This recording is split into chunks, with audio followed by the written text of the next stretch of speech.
Saldico, are you inclined to sign yung arrest order? Tsaka sabi rin po ng abogado niya, may mga death threats daw kaya ayaw po bumalik ni Saldico.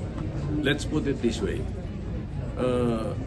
Immaterial sa akin kung sino pangalan nung kinontempt or kung sino yung inisyuhan ng committee or ng Senate ng subpoena.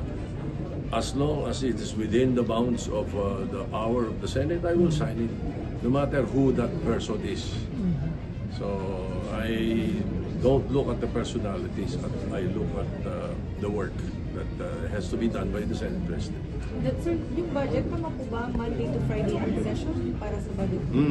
Yun ang plano namin. Hanggang Friday. As a matter of fact, as we speak, I'm about to meet Senator Sherwin Gatchalian to discuss that. To discuss certain matters. Sir, ipapursue po ba yung mas mababang budget yung... Ipapursue po ba ng Senate yung mas mababang budget na yung... Oo.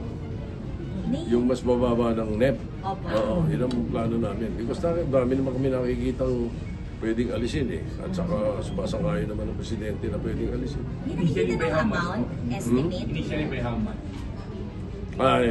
Very difficult to say at this point. Hirap.